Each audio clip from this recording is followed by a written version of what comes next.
හෙල්ලෝ everyone කොහොමද මම අද ලෑස්ති වෙන්නේ හෙල්දි බ්‍රෙක්ෆස්ට් සලාඩ් එකක් හදාගන්න. මම ඔයාලට කලින් කියලා දුන්නා මුං ස්ප්‍රවුට්ස් ගෙදරදිම හදාගන්නේ කොහොමද කියලා. ඒ විදිහටම අපිට එක එක බීජ වලින් ස්ප්‍රවුට්ස් හදාගන්න පුළුවන්. ඉතින් මේ ස්ප්‍රවුට්ස් එක්ක රසවත් සලාඩ් එකක් හදන්න තමයි අද ලෑස්ති වෙන්නේ.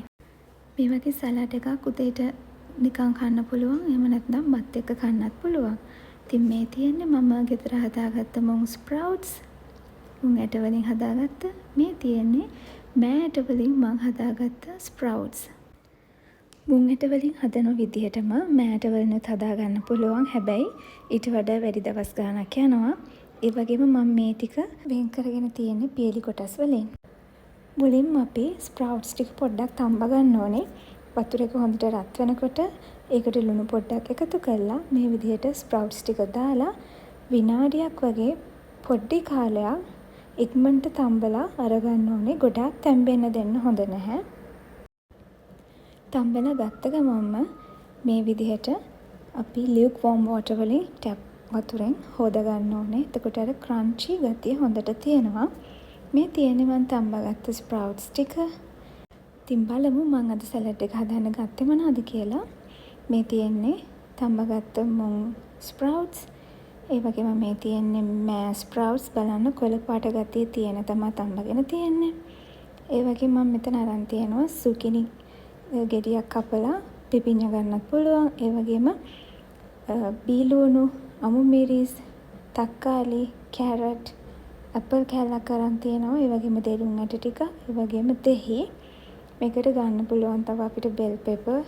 ඒ වගේම මම අරන් තියෙනවා green olives. මේකට green black onion olives ගන්න පුළුවන්. ඒ වගේම ලුණු කුඩු, ගම්මිරිස් කුඩු අරන් තියෙනවා. ඒ වගේම මේකට පයාස්, පේර වගේ දේවල් එකතු කරගන්න පුළුවන් නම් තවත් රසයි මේ සලාඩ් එක. අද මගේ ළඟ ඒ දේවල් නැහැ.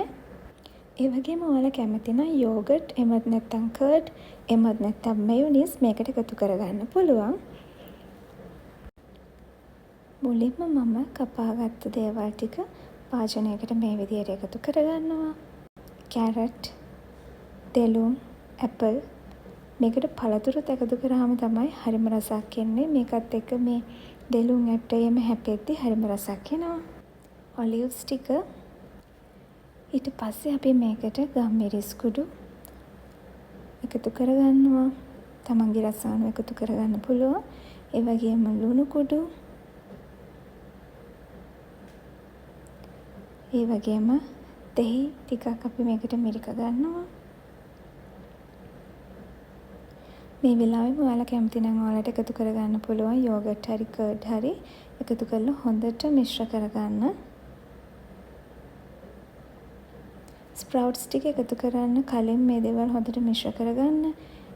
ඊට පස්සේ අපි ස්ප්‍රවුට්ස් ටික එකතු කරගන්නවා. ස්ප්‍රවුට්ස් එකතු කරලා ගොඩාක් මිශ්‍ර කරන්න එපා. මොකද කැඩෙන්න බලන නිසා. ස්ප්‍රවුට්ස් එකතු කරලා මේ විදිහේ ගෑරුප්පුවකින් පොඩ්ඩක් මිශ්‍ර කරගන්න. ඒ ටික මිශ්‍ර වෙනකන් විතරක්. ගොඩාක් මිශ්‍ර කරන්න එපා. ඉතින් මේ තියෙන්නේ අපි හදාගත්ත සලාඩ් එක. මේක ගොඩාක් ගුණයි, ගොඩාක් ගුණ දේවල් එකතු කරලා තියෙන නිසා. එහෙම නැත්නම් ඩයට් කරන කෙනෙක් නම් රැට උනත් මේ වගේ සලාඩ් එකක් ගන්න පුළුවන්. එමත් නැත්නම් බත් එක්ක වුණත් මේ සලාඩ් එක හරිම රසයි. මේ තියෙන්නේ මම යෝගට් එකතු කරගත්ත සලාඩ් එක. මේ විදිහට යෝගට් එකතු කරගන්නත් පුළුවන්. එතකොට තවත් රසයි.